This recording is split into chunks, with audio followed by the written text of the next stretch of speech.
Good morning. Good morning. Welcome to our discipleship review. Um, our lesson for Saturday, we were looking at Ezekiel chapter 3, verses 8 through 21. The subject of that lesson was commissioned. In case I forget to say it later, we are going to continue that same lesson this upcoming Saturday. So we just wanted to point out a couple of questions that as you are looking at this lesson, as you're reading it, it's really important to understand this lesson because it really does set the table, that sets the stage for everything else that we'll talk about with Ezekiel's ministry. So, just a couple of questions we want you to look at. If you have the book already, um, the two questions are on pages 18 and 19. That's where the two questions can be found. If you don't have the book already, keep checking your mail. I'm putting it in the mail today. It'll be on the way. But you can look at. We'll talk about the two questions now. So, Richard. Okay.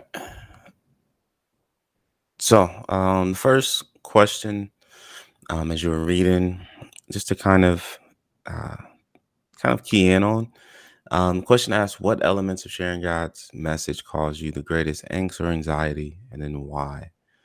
Um, I think that's a really great question that everyone can hopefully be able to answer. And it's not that you have to like answer it and solve it and fix it in one day. Um, but the point is to just try and identify, where that comes from. And the reason you want to know is because it's still part of our command. It's still part of what we need to do as disciples. We need to be able to talk to people. We need to be able to share God's message. And so if we can identify, where that's coming from, then we can work on it. We can practice it, right? Um, but we have to know like why we're not doing something. I think that's we want to figure that out. If we can identify that, figure that out, then I think we can.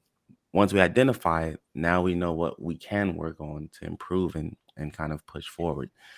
So I think it's a great question. Like I say, not only for discipleship, we see it in Ezekiel, but I think it's for us. Like we want to know that.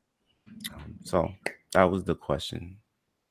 So that's question one. That's on page 18 for those of you who have the book. Page If 18. not, it's here for you to think about. You don't have to answer necessarily in the comments. We want you to, kind of prepare answers for that for Saturday. Then the second question on page 19 is the second question at the bottom of the page. The question says, what are some specific ways God showed Ezekiel that he was with him? What are some of the specific ways that we can look at and see in even in the early calling, the commissioning of Ezekiel? How does God show him that I am with you? And this is again, this really sets the stage. It's important to understand this.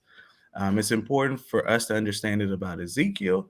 And then it's also important for us to really kind of take that next step from Ezekiel, from the biblical story, to wait a minute, in my life, how is God showing me? How is he showing me? How has he showed me? How does he continue to show me that he is with me? That yeah, Mhm. that anxiety and about sharing can be there, but how does God show me that he's with me?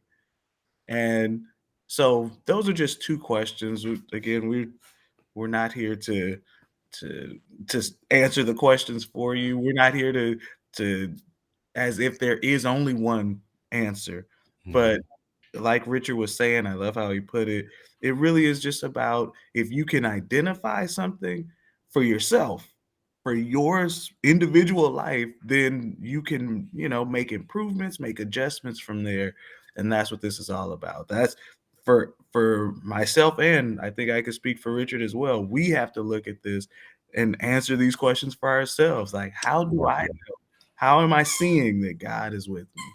So, even in this discipleship venture, how do I see that God is with me? So, yeah, those are the two questions that we would ask you to look at.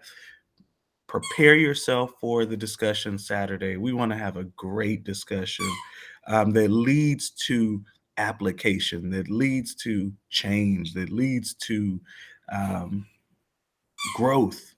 That's the big word, growth. We want to grow. So, um, yeah, we hope that um, we will see you Saturday. We hope that you'll be excited. You'll be prepared.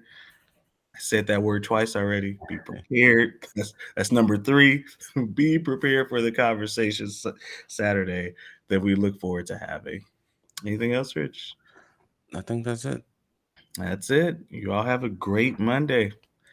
We'll check back in with you later in the week just to triple check that you're prepared. All right.